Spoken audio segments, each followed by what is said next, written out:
నమస్తే. ప్రస్తుతం మనతో పాటు సీనియర్ జర్నలిస్ట్ దాము బాలాజీ ఉన్నారు. ఆయనతో మాట్లాడదాం. నమస్తే సార్. సార్, ఆపరేషన్ సింధూర్ లో భాగంగా పాకిస్తాన్ మీద భారత్ చాలా అగ్రెసివ్ గా వెళ్ళింది. కానీ ఒక స్టేజ్కి వెళ్ళిన తర్వాత అంటే మనం అనుకున్న లక్ష్యాలు తీరక ముందే మొత్తం ఓడిపోయింది అన్నట్టుగా వెనక్కి వచ్చేసింది భారత్. అంటే ఇప్పుడు దాన్ని విరమించుకున్నది. ఎందుకు అని అంటారు? అది ట్రంప్ పాత్ర ఏముందంటారు ఇందులో ముఖ్యంగా? ఎందుకంటే ఆయనే ఆపినట్టు, ఇద్దరి మధ్యలో నేను మాట్లాడినా అంటే సాల్వ్ చేసిన అన్నట్టుగా మాట్లాడారు. అసలు ఏం జరుగుతుందంటారు?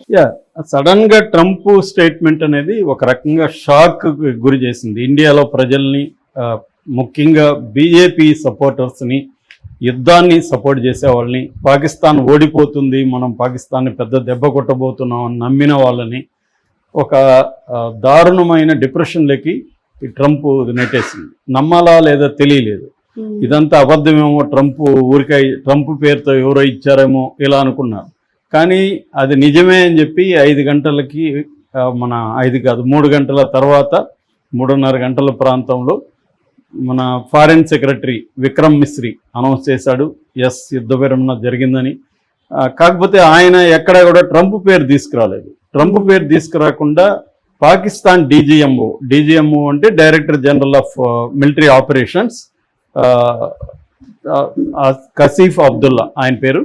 అట్లాగే ఇండియన్ డీజీఎంఓ ఆయన పేరు రాజీవ్ గై. సో వీళ్ళిద్దరూ మాట్లాడుకున్నారు.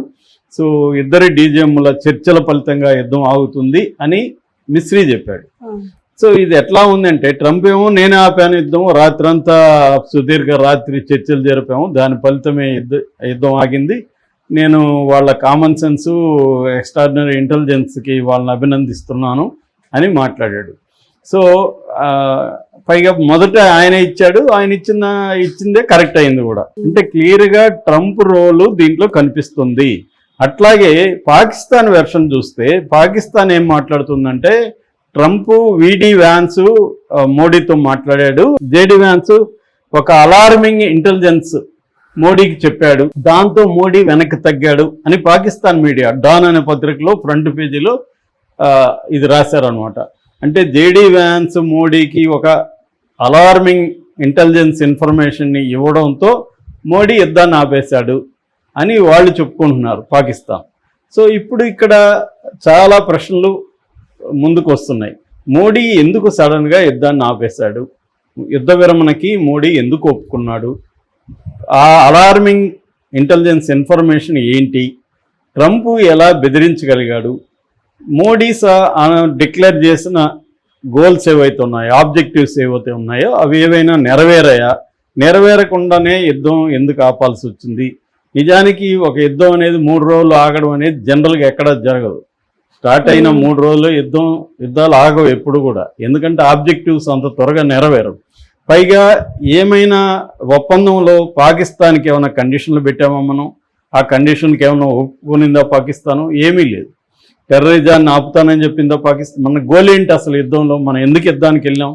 ఫస్ట్ మనమే యుద్ధానికి వెళ్ళాం వాళ్ళ దేశం మీద. వాళ్ళు టెర్రరిస్ట్ యాక్టివిటీ చేస్తుండొచ్చు, భాగంగా కారణం కావచ్చు, కానీ వాళ్ళ భూభాగం మీద యుద్ధానికి వెళ్ళింది మనమే కదా. ఆపరేషన్ సింధూర్ అంటే ఏంటి అర్థం? 4 పాకిస్తాన్ ప్రాంతాల మీద మనం దాడి చేస్తాం. మనం టెర్రరిస్టు క్యాంపులు అంటున్నాం, వాళ్ళవి లేదు, మసీదులు, స్కూళ్ళు, కాలేజీలు, ఇండ్లు అని వాళ్ళు చెప్తున్నారు.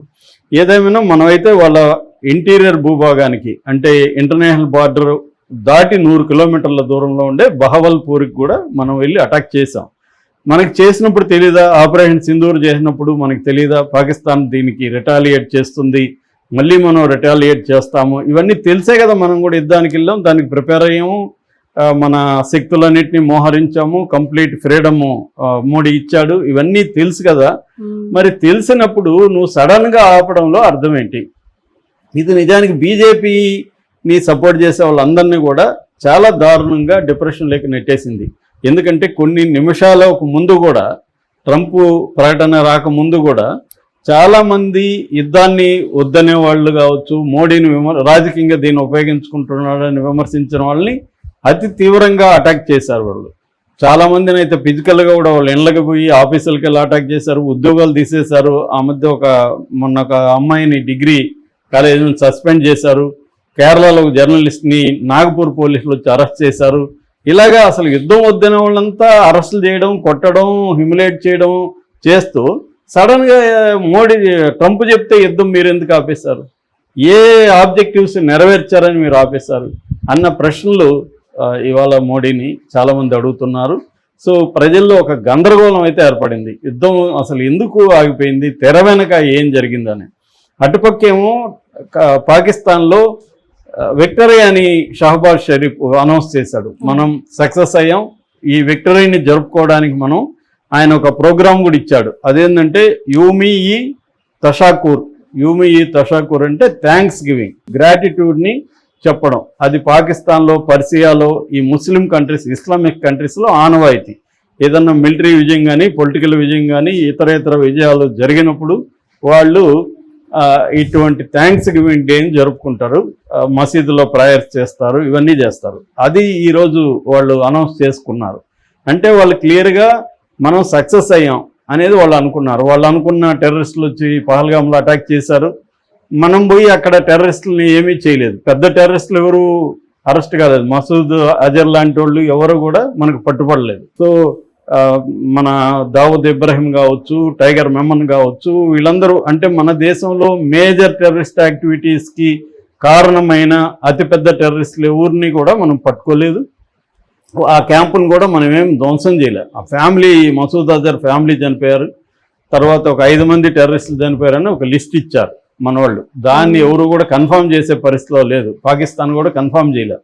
నిజంగా వాళ్ళు చనిపోయారా లేదా తెలియదు మనకి, ఆ డెడ్ బాడీలు దొరికాయా లేదా ఏమి కన్ఫర్మేషన్ లేదు. ఒక 5, అది కూడా లేటుగా, చాలా విమర్శలు వస్తుంటే నిన్న అనౌన్స్ చేశారు 5 మందిని. సో క్లియర్గా మోడీ ఫెయిల్ అయ్యాడు, మోడీ ఆబ్జెక్టివ్స్ ఏవి నెరవేరలేదు, ఐడెంటిఫై చేయలేదు, ట్రేస్ చేయలేదు, వాళ్ళని చంపలేదు. సో అంటే పనిష్ చేస్తానండి, పనిష్ చేయలేదు. తర్వాత మట్టిలో కలిపేస్తాను వాళ్ళ దీన్నంతా అన్నాడు, ఏ మట్టిలో కలవలేదు.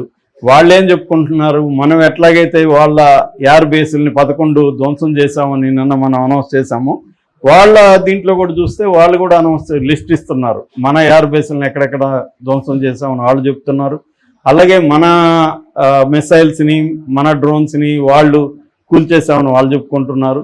వాళ్ళ డ్రోన్స్ 400 డ్రోన్స్ వస్తే మనం కూల్చేసామని మనం చెప్పుకుంటున్నాం. ఇది జరుగుతుంది తప్ప యుద్ధంలో క్లియర్ ఆబ్జెక్టివ్స్ డిసైడ్ అయ్యి యుద్ధానికి వెళ్ళినాం. ఆ క్లియర్ ఆబ్జెక్టివ్స్ నెరవేరక ముందే ఎందుకు విత్డ్రా చేసుకున్నాం, మోడీని అతను ఎందుకు భయపెట్టాడు. ఇంత యుద్ధం జరుగుతుంటే ఒక పక్క IMF ఇప్పుడే $1 బిలియన్ పాకిస్తాన్కి బెయిల్అవుట్ ఇచ్చింది. IMF అంటే అర్థం అమెరికానే, అమెరికా లేకుండా IMF లేదు. సో IMF అంటే అమెరికా ఇంత యుద్ధం జరుగుతుంటే ఒక పక్క $1 బిలియన్ ఇచ్చి మోడీకి వ్యాన్స్ ఫోన్ చేసి, JD వ్యాన్స్ ఫోన్ చేసి బెదిరించాడు అనేది వాళ్ళు చెప్పుకుంటున్నారు. సో క్లియర్గా లేదు అసలు ఎందుకు యుద్ధాన్ని ఆపామనేది మన ప్రభుత్వం క్లియర్గా చెప్పట్లేదు. కండిషన్ ఏంటి, పైగా ఇదేమి పేపర్ అగ్రిమెంట్ కూడా కాదు, ఓరలే. ఇంకా 12వ తేదీ మళ్ళీ కూర్చుంటాం అంటున్నారు. పైగా ఇది పొలిటికల్ డిసిషన్ కాదు, వీళ్ళు చెప్పే ప్రకారం మిలిటరీ DGM వీళ్ళు కదా, DGMOలు ఇద్దరు కూర్చున్నారని చెప్తున్నారు. మరి పొలిటికల్ డిసిషన్తో కదా యుద్ధం ఆగాలి, ఎందుకు ఆపాలి యుద్ధం అనేది పొలిటికల్ డిసిషన్ ఉండాలి కదా, దానికి ఒక అగ్రిమెంట్ ఉండాలి. క్లియర్గా ఆబ్జెక్టివ్స్ ఇప్పటివరకు ఏం సాధించాం చెప్పాలి. అవేమన్నా చెప్పారా ఇప్పటివరకు? మన ఫారెన్ సెక్రటరీ కానీ వీళ్ళెవరు కూడా మనం ఏమి సాధించాం యుద్ధం వల్ల అనేది ఏమీ చెప్పలేదు. పాకిస్తాన్ మాత్రం మనం సక్సెస్ అయినాం, ఇండియన్ అగ్రెషన్ని మనం ధైర్యంగా ఎదుర్కొన్నాం. ఇవన్నీ ఆ భాష వాళ్ళ ప్రధానమంత్రి షహబాజ్ షరీఫ్ నిన్న ప్రెస్ మీట్లో మాట్లాడుతున్నాడు. సో క్లియర్గా మోడీ దీన్ని చాలామంది ఏమంటున్నారు, ఇందిరాగాంధీని కంపేర్ చేస్తున్నారు. ఇందిరాగాంధీ చూడు, ఎవరు చెప్పినా ప్రపంచంలో ఎవరో చెప్పినా వినలేదు, పాకిస్తాన్ నెట్టనెలువుగా చీల్చేయగలిగింది. మోడీ ఇందిరాగాంధీ కంటే పుడింగ్ అనుకుంటున్నారు అందరూ. కానీ మోడీ పరిస్థితి ఏంటంటే 3 రోజులు తుస్తమనిపించి బిల్డప్లు ఇచ్చి నేను అది చేస్తాను ఇది చేస్తాను ప్రగల్భాల వాళ్ళకి చివరికి ట్రంప్ చెప్తే యుద్ధం ఆపేశాడు. పైగా మోడీ అనేకసార్లు డిక్లేర్ చేశారు, మేము థర్డ్ పార్టీ ఇంటర్వ్యూన్ అవ్వడానికి లేదు, పాకిస్తాన్కి మాకు మధ్య ఇది ద్వైపాక్షికంగానే మేము తీర్చుకుంటాము అని అనేకసార్లు చెప్పారు. మరి ఇప్పుడు అమెరికా, ఒక పక్క అమెరికా పాకిస్తాన్కి F-16 విమానాలు ఇచ్చింది. ఇప్పుడు బెయిల్అవుట్ ప్యాకేజీలు 25ది, ఇది 24 బెయిల్అవుట్ ప్యాకేజీలు IMF ఇచ్చిందంటే అమెరికా ఇచ్చినట్టే. పైగా అమెరికా ఏముంటుంది, పాకిస్తాన్ని అది విక్టిమ్ ఆఫ్ టెర్రరిజం అంటుంది. పాకిస్తాన్ టెర్రరిజాన్ని ప్రోత్సహిస్తుంది, టెర్రరిజాన్ని ఇచ్చేస్తుంది మనం చెప్తున్నాం. అమెరికా మాత్రం అది పాపం విక్టిము, అది టెర్రరిజానికి బలవుతుందని అమెరికా చెప్తుంది.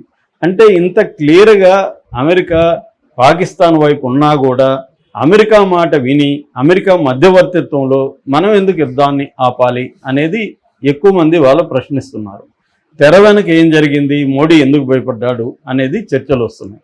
అయితే ఇక్కడ రెండో వెర్షన్ చూసుకుంటే మనం మోడీకి సపోర్ట్ చేసేవాళ్ళు కొంతమంది ఏం మాట్లాడుతున్నారంటే అసలు యుద్ధం మనం కోరుకోలేదు, మనం అసలు ఎందుకు వెళ్ళాం, ఆపరేషన్ అది ఎందుకు స్టార్ట్ చేసామంటే పదే టెర్రరిజాన్ని మన దేశంలో వాళ్ళు ప్రోత్సహిస్తూ మన ప్రజల్ని మిలిటరీని చంపుతున్నారు కాబట్టి దీనికి బుద్ధి చెప్పడానికే మనం ఆపరేషన్ సింధూర్ చేసాము. అది కూడా మనం నాన్ మిలిటరీ నాన్ సివిలియన్ వాటి మీదే మనం చేసాము, అటాక్ చేసాము. కాబట్టి మనం యుద్ధాన్ని కోరుకోలే. కానీ పాకిస్తాన్ మన మీదకి ఏ స్థాయిలో అటాక్ చేసిందో మనం దానికి రివర్స్గా రిటాలియేటర్గా మనం చేసాం తప్ప మనం యుద్ధాన్ని కోరుకోలేదు. కాబట్టి యుద్ధం ఆపేస్తామని పాకిస్తాన్ ఒప్పుకున్నప్పుడు మనం ఆటోమేటిక్గా ఆగిపోయాం. మన యుద్ధాన్ని కోరుకొని ఉంటే కదా, మనకి అది లేదు కదా అని వీళ్ళు చెప్తున్నారు.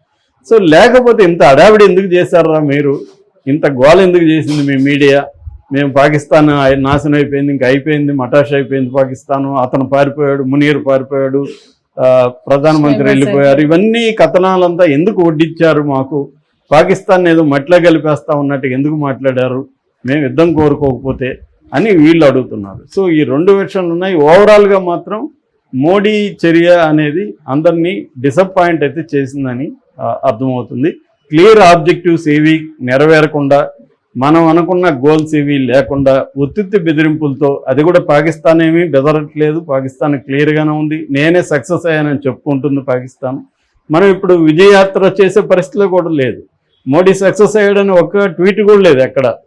అంటే క్లియర్గా, పైగా ఇండియా ఫైట్ బ్యాక్ అనే ఒక హ్యాష్ ట్రెండింగ్ కూడా అవుతుంది. మళ్ళీ వదలొద్దండి, ఎందుకంటే మంచి ఊపులో ఉన్నాం మనం, మన బలం ఏంటో చూపించాం, మన S-400 ఏంటో, మన ఎయిర్క్రాఫ్ట్ శక్తి ఏంటో, మన నేవీ పవర్ ఏంటో చూపించాం. కొద్దిగా పుష్ చేస్తే పాకిస్తాన్ మన కాళ్ళ బేరానికి వచ్చేది, మన POKను మనకు అప్పగించేది, ఇవన్నీ కూడా చెప్తున్నారు. కానీ ఎక్కడో మోడీ ట్రంప్ బెదిరింపులకా లేకపోతే ట్రంప్ దేనికి సరెండర్ అయ్యాడని తెలియదు. ఈ అలార్మింగ్ ఇన్ఫర్మేషన్ ఏందనేది కూడా చెప్పాలి. అయితే ఒక్క డౌట్ ఏంటంటే, అలార్మింగ్ ఇన్ఫర్మేషన్ అంటే పాకిస్తాన్ ఏమన్నా న్యూక్లియర్ వెపన్ వేయడానికి రెడీ అయిందా? ఎందుకంటే NCA సమావేశం జరిగిందని వార్త వచ్చింది, వాళ్ళు మాత్రం పాకిస్తాన్ వాళ్ళు దాన్ని డెనీ చేశారు, మేము జరపలేదన్నారు. NCA అంటే నేషనల్ కమాండ్ అథారిటీ, అంటే న్యూక్లియర్ వెపన్స్ వేయాలా వద్దనేది డిసైడ్ చేసే అథారిటీ. సో అది వ్యాన్స్ చెప్పాడా మోడీకి, ఇట్లా వాళ్ళు న్యూక్లియర్ వెపన్ ఇవ్వబోతున్నారు, మాకు ఇన్ఫర్మేషన్ ఉంది అని మోడీకి చెప్తే మోడీ ఆపేస్తాడా? అంటే ఆయన చెప్తే కానీ మోడీకి తెలియదా వాళ్ళు వేస్తారో లేదో? ఒక యుద్ధం వచ్చినప్పుడు ఎవడో ఒక దేశం వాడు కోన్ కిస్కాగాడు వచ్చి పొలానోడు బాంబు వేస్తాడంట, నువ్వు ఆపేసాయంటే ఆపేస్తారా? ఇలాంటి ప్రశ్నలు అయితే రకరకాలుగా వస్తున్నాయి. ఏదేమైనా యుద్ధం ఆపడం అయితే ఖచ్చితంగా, యుద్ధం ఆగడం అయితే ఖచ్చితంగా మంచిదే. కానీ అసలు ఫస్ట్ ఆఫ్ ఆల్ నువ్వు ఎందుకు మొదలు పెట్టావు, నీ ఆబ్జెక్టివ్స్ ఏమిటి, అవి నెరవేరకుండా 3 రోజుల్లోనే ఎందుకు విరమించుకుంటున్నావు?